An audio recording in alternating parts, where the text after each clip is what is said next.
Ambulance? वो ambulance नहीं, ambulance है। एम्बुलेंस।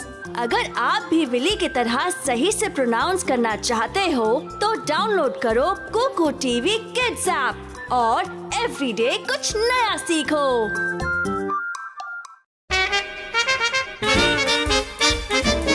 कुकू टीवी। शिमरानगढ़ नाम का एक गांव था जहां पर समीर नाम का व्यक्ति समोसा बेचकर अपना गुजारा किया करता था।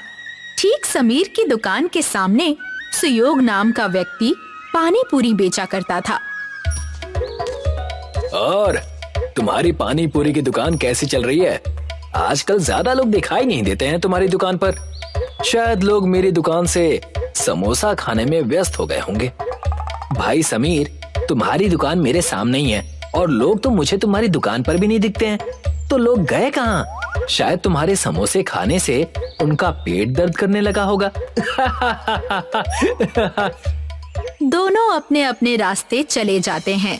थोड़े दिन बीतते हैं और शहर से पूनम नाम की महिला गांव में प्रवेश करती है।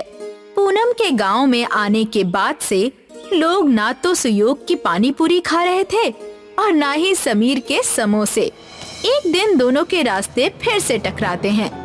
भाई सुयोग, तुम्हारा धंधा कैसा चल रहा है? अभी क्या बताऊं समीर, कोई आजकल पानी पूरी खाने आता ही नहीं है। धंधा एक बार में ही इतना नीचे कैसे चला गया पता ही नहीं चल रहा। ऐसा ही हाल कुछ मेरा भी है सुयोग भाई। मैंने सुना है कि कोई पूनम नाम की महिला इस गांव में आई है और उसने कोई नया खाने का व्यंजन बेचना शुरू किया है। चलो फिर जाकर देखकर आते हैं। समीर और सुयोग दोनों ही पूनम की दुकान जाते हैं और देखते हैं कि पूनम कोई गोल मिठाई जैसे व्यंजन को बेच रही है। पूनम जी, ये आप गोल गोल खाने की क्या चीज बेच रही हैं? इसे मोमोज कहते हैं। खास इसे मैं शहर से सीख कर आई हूँ और जब से मैंने दुकान खोली है सारे गांव वाले सिर्फ मेरे पास ही ये अच्छे मोमोज खाने आते हैं। अभी इस गांव में कोई भी समोसा और पानी पूरी खाना ही नहीं चाहता। तुम अभी नई हो इस गांव में। ये मोमोज की दुकान गांव में बंद कर दो। तुम्हारे मोमोज की वजह से कोई मेरे यहाँ पानी पूरी खाने नहीं आ रहा। सही कहा, इस मोमोज की वजह से मेरी दुकान पर भी कोई समोसा खाने नहीं आ रहा। मैं तो मोमोज बेचना बंद नहीं करूंगी। तुम दोनों को जो करना है करो। अभी जाओ, मुझे मोमोज बेचने दो। आए बड़े मुझे धमकाने। समीर और सुयोग वहाँ से निकल जाते हैं और रास्ते में रुककर एक दूसरे से कहते हैं, मेरे पास एक तरकीब है। जिस तरीके से ये पूनम शहर से मोमोज बनाना सीख कर आई है ना, उसी तरीके से हम दोनों को भी शहर से कुछ सीख कर आना पड़ेगा। इस पूनम को मजा चखाने के लिए हम दोनों को एक साथ आना ही पड़ेगा। क्या कहते हो? हाँ, मैं तुम्हारा साथ दूंगा। समीर और सुयोग शहर की तरफ निकल जाते हैं। बीच में उन्हें जंगल का रास्ता मिलता है। जब वे जंगल के रास्ते से जा ही रहे थे तभी समीर का पैर फिसल जाता है और वो एक गड्ढे में गिर जाता है। अरे समीर, तुम कहाँ गिर गए भाई? ये गड्ढा यहाँ कैसे आ गया? पक्का किसी शिकारी ने किसी जानवर के लिए गड्ढा खोद कर रखा होगा। तभी उस गड्ढे में से समीर सुयोग को आवाज लगाता है, सुयोग, नीचे आ जाओ। देखो, यहाँ पर एक अलग ही दुनिया है। वो देखता है कि गड्ढे के नीचे एक अलग ही दुनिया है जहाँ पर दूर दूर तक एक अनोखे चमकते हुए आलू के खेत थे। दोनों ये दृश्य देखकर आश्चर्यचकित हो जाते हैं। तभी वहाँ पर एक साधु आते हैं। तुम दोनों यहाँ क्या कर रहे हो बेटा? जी, हम शहर की तरफ जा रहे थे। तभी मैं गलती से इस गड्ढे में गिर गया। जब मैं नीचे आया तो देखा कि यहाँ तो कोई अलग ही दुनिया बसी हुई है और दूर दूर तक आलू की खेती है। ये कोई साधारण आलू नहीं है। ये आलू इच्छा पूरी करते हैं। अगर ऐसा है तो एक आलू मुझे भी खाने के लिए दीजिए ना। मेरी भी एक इच्छा है। मुझे मेरी पानी पूरी दुकान पूरे गांव में सबसे ज्यादा प्रसिद्ध चाहिए। मेरी भी इच्छा है कि मेरी समोसे की दुकान पूरे गांव में सबसे ज्यादा प्रसिद्ध हो। उस मोमोज वाली से भी ज्यादा। मगर मैं तुम दोनों की ये इच्छा पूरी करने वाले आलू नहीं दे सकता। तुम दोनों के अंदर एक दूसरे के खिलाफ बहुत ईर्ष्या है। मैं तुम दोनों को ये आलू तभी दूंगा जब तुम अपने अपने अहंकार को खत्म करके साथ में मिलकर काम करने का निर्णय लो। दोनों एक दूसरे को देखते हैं और साथ में काम करने के लिए तैयार हो जाते हैं। साधु उन दोनों को एक आलू के 2 भाग करके दे देता है। अब आधा आलू तुम खाओ और आधा आलू तुम, और एक साथ अपनी इच्छा को मांगो। हम दोनों गांव में सबसे अच्छा और प्रसिद्ध समोसा पानी पूरी बेचना चाहते हैं। आलू से इच्छा कहते ही दोनों वापस उसी जंगल में पहुंच जाते हैं। वो अपनी दुकान पर लौटते हैं, तब उन्हें वहाँ पर समीर और सुयोग की दुकान के बीचों बीच एक आलू का पेड़ नजर आता है। ये आलू पेड़ पर कैसे उग रहे हैं? हमारी कल की इच्छा का फल ये आलू का पेड़ है। चलो इसमें से आलू तोड़ लो, मैं इसके समोसे बनाऊंगा और तुम उस समोसे में पानी पूरी का तीखा और मीठा पानी डालकर लोगों को खिलाना शुरू कर देना। समीर पेड़ के आलू से समोसा बनाने लगता है और सुयोग पानी पूरी की तैयारी करने लगता है। जब सब तैयार हो जाता है, तब दोनों अपने समोसा पानी पूरी को बेचना शुरू कर देते हैं। दोनों एक ही दुकान में काम करने लगते हैं। आओ आओ, समोसा पानी पूरी को चखो। यकीन नहीं आ रहा है तो खुद खा कर देख लो। तभी वहाँ से एक औरत गुजर रही थी। समोसा पानी पूरी, ये तो मैंने पहली बार सुना है। जरा एक प्लेट खिलाना। सुयोग समोसा को लेकर उसमें छेद करके उसमें मीठा और तीखा पानी डालकर उस औरत को एक प्लेट समोसा पानी पूरी दे देता है। जैसे ही वो औरत उस समोसा पानी पूरी को खाती है, उसका चेहरा खिल जाता है और वो कहती है, मैंने इससे पहले अपनी जिंदगी में इतना अच्छा कभी कुछ नहीं खाया। ये तो बहुत स्वादिष्ट है। भाई और 2 प्लेट देना और 10 प्लेट घर के लिए भी पैक कर देना। जी अभी देता हूँ। धीरे धीरे पूरे गांव में समीर और सुयोग की पानी पूरी की बातें होने लगती हैं और पूरा गांव समोसा पानी पूरी का दीवाना हो जाता है। वो सिर्फ शिमरानगढ़ नहीं बल्कि दूसरे गांवों में भी प्रसिद्ध हो चुके थे, मगर उनका उगता सूरज किसी और को चुभ रहा था। अब लोगों को क्या हो गया? मेरे दुकान पर आजकल कोई आता ही नहीं है। किसी को मोमोज खाना ही नहीं है, सबको वो समोसा पानी पूरी खाना है। और ये समोसा पानी पूरी कितना अजीब है। पूनम खुद से बातें करने में लगी थी, तभी वहाँ पर सूरज दलाल आ जाता है। क्या हो गया पूनम जी? मोमोज नहीं बिक रहे, इसीलिए तो परेशान नहीं हैं। मैं परेशान क्यों ना हूँ? इतनी मेहनत करके शहर जाकर मैं मोमोज बनाना सीख कर आई थी। मुझे कुछ करना होगा, नहीं तो मेरे लेने के देने पड़ जाएंगे। मुझे पता है कि उन दोनों की दुखती रग क्या है। क्या है? मुझे बताओ। और तुम्हें कैसे पता? सब बताता हूँ, धैर्य रखिए, मैं आपकी मदद करूँगा, मगर आपको मेरी मुंह बोली रकम देनी होगी। ठीक है बाबा। सूरज पूनम को आलू के पेड़ के बारे में बताता है और उसके साथ मिलकर समीर और सुयोग के समोसा पानी पूरी को गांव से हटाने की योजना बनाने लगता है। रात हो जाती है। समीर और सुयोग दुकान बंद करके अपने घर जाने लगते हैं। उनके जाने के बाद वहाँ पर पूनम और सूरज आते हैं। देखिए, मैं इसी पेड़ की बात कर रहा था। यही वो पेड़ है जो अचानक से एक ही दिन में उग गया। इसी पेड़ के आलू तोड़कर वो लोग समोसा पानी पूरी बनाते हैं। मैंने कभी आलू देने वाले पेड़ के बारे में नहीं सुना है। इसमें पक्का किसी तरह का जादू होगा। आज इसे यहीं जलाकर राख कर दूंगी मैं। फिर देखती हूँ ये लोग कैसे समोसा पानी पूरी बनाते हैं। दोनों मिलकर उस पेड़ को काटने लगते हैं और दोनों काफी थक जाते हैं। पूनम जी, मैं तो कहता हूँ कि बाकी पेड़ कल काट लेंगे। सुबह होने वाली है, किसी ने देख लिया तो लेने के देने पड़ जाएंगे। तुम सही कह रहे हो। चलो यहाँ से अभी निकलते हैं, कल आकर अपना काम पूरा कर लेंगे। दोनों वहाँ से निकल जाते हैं। जैसे ही सूरज उगने लगता है, समीर और सुयोग दोनों ही अपनी दुकान खोलने आते हैं और देखते हैं कि पेड़ आधा कटा हुआ है। और जैसे ही सूरज की किरण उस पेड़ पर पड़ती है, पेड़ वापस से ठीक हो जाता है। तुमने देखा जो मैंने देखा? हाँ, मैंने देखा किस तरह से ये पेड़ अपने आप ही ठीक हो गया। मगर इस पेड़ को काटा किसने था? वो अपनी दुकान खोल लेते हैं और समोसा पानी पूरी बेचना शुरू कर देते हैं। दिन खत्म होता है और रात आती है। समीर और सुयोग दुकान बंद करके घर चले जाते हैं। रात के अंधेरे में फिर पूनम और सूरज उस पेड़ के पास आते हैं। अरे, ये पेड़ तो हमने कल आधा काटा था, ये ठीक कैसे हो गया? अब फिर से इसे पूरा काटना पड़ेगा। आप चिंतित ना होइए पूनम जी, मेरे पास दूसरी योजना भी है। हम इस पेड़ को आग लगा देते हैं, ना रहेगा बांस, ना बजेगी बांसुरी। पूनम और सूरज एक लकड़ी पर मशाल जलाते हैं और जैसे ही सूरज पेड़ को जलाने वाला होता है, पेड़ की जड़ें दोनों पूनम और सूरज को अपने अंदर समा लेती हैं।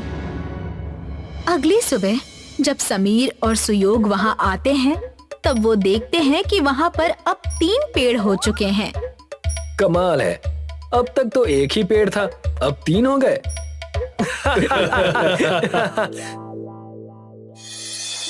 पुरीगंज नाम का एक गांव था, जहां पर सुरेश नाम का एक व्यक्ति अपने माता पिता के साथ रहा करता था। सुरेश को पानी पूरी खाना बहुत पसंद था। सुरेश और गांव के काफी लोगों को दूसरे गांव जाना पड़ता था। माँ, थोड़े पैसे मिल सकते हैं? मुझे पानी पूरी खाने जाना है। नहीं, बिल्कुल भी पैसे नहीं मिलेंगे। 20 रुपए के पानी पूरी के लिए 40 रुपए खर्च करके पानी पूरी खाने जाते हो तुम। माँ, अब क्या कर सकते हैं? हमारे गांव में पानी पूरी वाला तो है ही नहीं। इस गांव में बड़े पहाड़ को छोड़कर और कुछ नहीं है। जब सुरेश अपनी माँ से ये बात कर ही रहा होता है, उतने में ही सुरेश के पिता वहाँ आ जाते हैं। बेटा, तुम जब देखो तब सिर्फ पानी पूरी खाने की ही बातें करते रहते हो। ये सब छोड़कर कोई काम धंधा क्यों नहीं ढूंढ लेते? मेरे हाथ खेती कर कर के घिस चुके हैं। हाँ पिताजी, मैं काम ढूंढ लूंगा। जब देखो तब आप मुझे ताना देते रहते हैं। अच्छा छोड़िए, थोड़े पैसे दे दीजिए।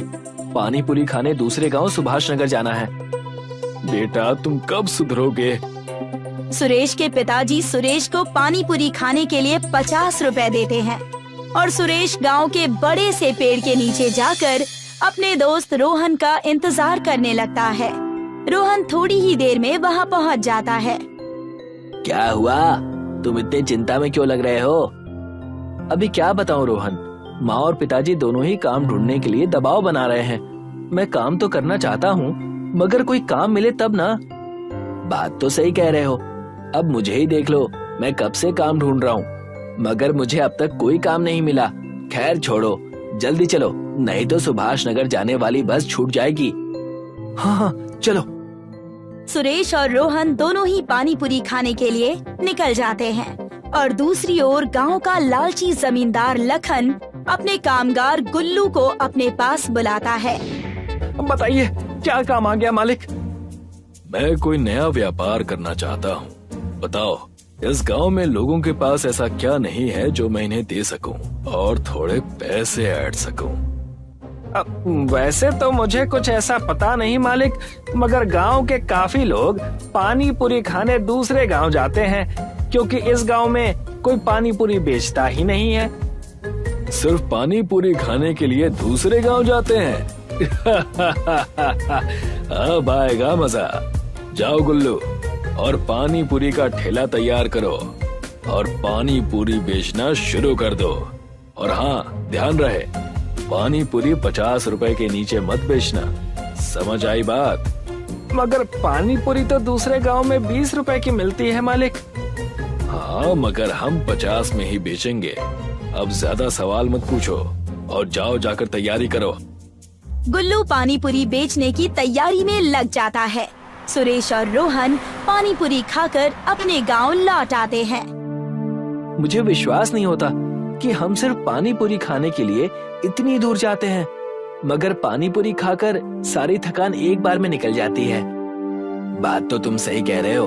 काश हमारे गांव में भी एक पानी पूरी की दुकान होती तो हमें इतना दूर जाना नहीं पड़ता। सुरेश और रोहन दोनों ही अपने अपने घर चले जाते हैं और गुल्लू जमींदार की पानी पूरी के ठेले का पूरा इंतजाम कर लेता है। अगला दिन होता है और रोहन और सुरेश एक बार फिर से उसी पेड़ के नीचे मिलते हैं। और रोहन, चल फिर से पानी पूरी खाने चलते हैं। हाँ हाँ चलो, नेकी और पूछ पूछ। जैसे ही वो दोनों पानी पूरी खाने जा रहे होते हैं, उन्हें एक ठेले के पास बहुत सारी भीड़ नजर आती है। अरे यहाँ इतनी भीड़ क्यों है? चलो जाकर देखते हैं। सुरेश और रोहन भीड़ की वजह से देखने जाते हैं। जैसे ही वो दोनों वहाँ पहुँचते हैं, उन्हें वहाँ पर गुल्लू पानी पूरी बेचते हुए दिखाई देता है। अरे वाह, ऐसा लगता है ऊपर वाले ने हमारी सुन ली। सही कह रहे हो। रोहन गुल्लू से पानी पूरी का भाव पूछता है और दोनों ही पानी पूरी का भाव सुनकर हक्का बक्का रह जाते हैं। 50 रुपए? इतना ज्यादा? दूसरे गांव में तो सिर्फ 20 रुपए में ही पानी पूरी मिल जाती है। उतने में ही जमींदार लखन वहाँ पहुँच जाता है और कहने लगता है, तो वहीं जाकर खा लो पानी पूरी, हमने कहाँ मना किया है। वैसे भी दूसरे गांव में पानी पूरी खाने के लिए भी 50 रुपए ही दे रहे थे ना, तो इससे अच्छा यहाँ दे दो, क्या दिक्कत है। अच्छा, तो ये आपकी दुकान है। तभी सोचूं कि ये इतने ज्यादा दाम में पानी पूरी क्यों बेच रहा है। कोई बात नहीं, हम भी हमारी पानी पूरी की दुकान खोलेंगे और गांव वालों को कम पैसों में पानी पूरी खिलाएंगे। जाओ जाओ, बस गांव में एक मैं ही हूँ जिन्हें बाहर के लोग पानी पूरी की पूरी बना कर देते हैं। जरा मैं भी तो देखूं कि तुम दुकान कैसे खोलते हो। सुरेश और रोहन दोनों ही वहाँ से निकल जाते हैं और सोचने लगते हैं कि वो कैसे पानी पूरी की दुकान के लिए पूरी ढूंढ सके। तुमने जोश जोश में कह तो दिया, मगर हम पूरी का जुगाड़ करेंगे कैसे? हमें कुछ ना कुछ तो करना ही होगा, वरना ये जमींदार ऐसे ही लोगों से पैसे ऐंठता रहेगा। जब वो ये बात कह ही रहे होते हैं, वहाँ से एक बूढ़ा व्यक्ति बड़ी ही थकी हुई हालत में गुजर रहा होता है। पानी, पानी, कोई मुझे पानी दे दो। आप ठीक तो है ना दादाजी? रुकिए, मैं अभी पानी का बंदोबस्त करता हूँ। रोहन, जाओ पास में जो भी घर हो वहाँ से पानी लेकर आओ। अभी लेकर आता हूँ। रोहन भागकर जाकर पास वाले घर से पानी लेकर आता है और उस बूढ़े व्यक्ति को पानी पीने के लिए देता है और उनसे पूछता है कि वो इतने थक हार कर कहाँ से आ रहे हैं। बेटा, मैं गांव के पहाड़ की चोटी चढ़कर आ रहा हूँ। वहाँ पर खास तरह की जड़ी बूटियाँ और खेत में बोने वाले बीज हैं। अगर आज तुम दोनों मुझे पानी ना पिलाते तो शायद आज मैं जिंदा ना बचता। वो बूढ़ा व्यक्ति इतना कहने के बाद अपने झोले में हाथ डालकर सुरेश और रोहन को वो जादुई बीज देता है और कहता है, जब भी तुम इन बीज को अपने खेत में बोओगे, तब तुम्हें 5 बार उस वस्तु का नाम लेना होगा जिसे तुम अपने खेत में उगाना चाहते हो, और अगले दिन वो उग जाएगा। बूढ़ा व्यक्ति इतना कहकर अपने रास्ते चला गया और सुरेश और रोहन उस जादुई बीज को अपने घर लेकर चले जाते हैं। चलो आज ही जाकर इस बीज को मेरे पिताजी के खेत में गाड़ देते हैं और देखते हैं कि ये सच में जादुई है या नहीं। सही कह रहे हो, अगर ये काम कर गया ना तो हमारी पूरी समस्या खत्म हो जाएगी। सुरेश और रोहन दोनों ही उस बीज को लेकर खेत में जाते हैं और 5 बार पानी पूरी का नाम लेकर उस बीज को खेत में बो देते हैं। अगली ही सुबह खेत में पूरी उग जाती है और सुरेश और रोहन दोनों ही अपनी पानी पूरी का ठेला डाल देते हैं और सिर्फ 20 रुपए में पानी पूरी बेचना शुरू कर देते हैं। अरे, ये तो बड़ी अच्छी दुकान दिख रही है। जरा एक प्लेट तो लगाना भाई। जी अभी लगाता हूँ। सुरेश अपने ग्राहक को पानी पूरी खिलाता है। मैंने आज से पहले कभी भी इतनी अच्छी पानी पूरी नहीं खाई। मजा आ गया इस पानी पूरी को खाकर। एक काम करो, और 2 प्लेट लगा दो और 2 प्लेट घर के लिए भी बांध दो। धीरे धीरे करके सभी सुरेश और रोहन के पानी पूरी के ठेले पर आने लगते हैं। जब भी पूरी कम पड़ जाती है, पानी पूरी की खेती से पूरी लेकर आ जाता है। गांव वालों ने जमींदार के पानी पूरी के ठेले में से पानी पूरी खाना बंद कर दिया था। ये देखकर जमींदार आग बबूला हो जाता है और अपने कामगार गुल्लू से कहता है, गुल्लू, क्या हुआ? पानी पूरी का धंधा चल क्यों नहीं रहा? मालिक, वो पानी पूरी को 20 रुपए में बेच रहा है और हम 50 रुपए में। और मैंने तो सुना है कि उसकी पानी पूरी काफी स्वादिष्ट है। हमें कुछ न कुछ तो करना पड़ेगा, नहीं तो सारा धंधा चौपट हो जाएगा। मेरे पास एक तरकीब है। अब कैसी तरकीब मालिक? जैसा मैं कहूँ बस वैसा करना गुल्लू। चलो मेरे साथ। जैसे ही रात होती है, जमींदार और गुल्लू दोनों ही रात के अंधेरे में आकर सुरेश और रोहन के ठेले में आग लगा देते हैं। बहुत पानी पूरी बेचने का शौक था ना, अब बेचते रहना पानी पूरी। अगले दिन जब सुरेश और रोहन अपनी पानी पूरी बेचने आते हैं,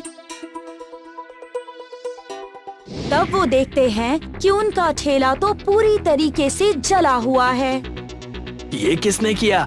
भला ऐसा कोई क्यों करेगा? ये पक्का उस जमींदार का काम होगा।